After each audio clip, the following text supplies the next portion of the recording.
Jumped deposit scam. ಈ scam ಬಗ್ಗೆ ಎಷ್ಟು ಜನಕ್ಕೆ ಗೊತ್ತಿದೆ? ಗೊತ್ತಿದ್ರೆ ಓಕೆ, ಗೊತ್ತಿಲ್ಲ ಅಂದ್ರೆ I am very sorry to say this, ನಿಮ್ಮ ಅಕೌಂಟ್ ಅಲ್ಲಿರೋ ಎಲ್ಲ ಹಣ ಖಾಲಿ ಆಗ್ಲಿದೆ.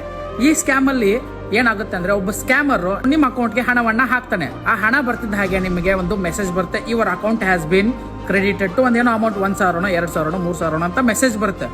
ಮೆಸೇಜ್ ಬಂತಲ್ಲ ಅಂತ ನೀವೇನಾದ್ರೂ ಬ್ಯಾಲೆನ್ಸ್ ಎಂಕ್ವೈರಿ ಮಾಡಬೇಕು ಅಂತ ಆ್ಯಪ್ ಹೋಗ್ಬಿಟ್ಟು ಪಿನ್ ಹಾಕಿ ಬ್ಯಾಲೆನ್ಸ್ ಚೆಕ್ ಮಾಡಿದ್ರೆ ಅಷ್ಟೇ ಸಾಕು, ನಿಮ್ಮ ಅಕೌಂಟಲ್ಲಿರೋ ಎಲ್ಲ ಹಣ ಖಾಲಿ ಆಗುತ್ತೆ. ಯಾಕಂದ್ರೆ ಅವನು ಆಲ್ರೆಡಿ ನಿಮ್ಮ ಅಕೌಂಟ್ಗೆ ದುಡ್ಡು ಹಾಕೋದ್ರ ಜೊತೆಗೇನೆ ಒಂದು ವಿಡ್ರಾವಲ್ ರಿಕ್ವೆಸ್ಟ್ ಅನ್ನು ಸಹ ಕಳಿಸಿರ್ತಾನೆ. ಸೊ ಈ ಸ್ಕ್ಯಾಮ್ ಇಂದ ನೀವು ಬಚಾವ್ ಆಗ್ಬೇಕಂದ್ರೆ ಏನ್ ಮಾಡ್ಬೇಕು ಗೊತ್ತಾ? ನಿಮ್ಮ ಅಕೌಂಟ್ಗೆ ದುಡ್ಡು ಬರ್ತಿದ್ದ ಹಾಗೆ first of all balance enquiry ಮಾಡಕ್ ಹೋಗ್ಬಾರ್ದು. ಒಂದು 45 ನಿಮಿಷ ವೇಟ್ ಮಾಡಬೇಕು. ಆಮೇಲೆ ಬ್ಯಾಲೆನ್ಸ್ ಎಂಕ್ವೈರಿ ಮಾಡೋ ಟೈಮಲ್ಲಿ 2 ಸಲ ರಾಂಗ್ ಪಿನ್ ಅನ್ನ ಹಾಕಬೇಕು. ಸೊ ಅವಾಗ ಅವ್ನು ಕಳಿಸಿರೋ ವಿಡ್ರಾವಲ್ ರಿಕ್ವೆಸ್ಟ್ ಆಟೋಮೆಟಿಕ್ ಆಗಿ ಆಫ್ ಆಗುತ್ತೆ. ಆಮೇಲೆ ಬೇಕಿದ್ರೆ ನೀವು ಬ್ಯಾಲೆನ್ಸ್ ಚೆಕ್ ಮಾಡ್ಬೋದು, ನಿಮ್ಮ ಹಣ ಎಲ್ಲಿ ಹೋಗಲ್ಲ. ಆಮೇಲೆ ಈ ತರ ನಿಮಗೇನಾದ್ರೂ ಆದ್ರೆ 1930 ಸೈಬರ್ ಸಹಾಯವಾಣಿಗೆ ಕಾಲ್ ಮಾಡಿ. ನಮ್ಮ ನಾಗರಿಕರು ಬಹಳ ಮುಗ್ಧರು, ಅವರಿಗೆ ಈ ತರ ಸ್ಕ್ಯಾಮ್ಗಳು ಗೊತ್ತಿರಲ್ಲ. ಎಲ್ಲರನ್ನು ಜಾಗೃತರನ್ನಾಗಿ ಮಾಡಲು ಎಲ್ರಿಗೂ ಶೇರ್ ಮಾಡಿ.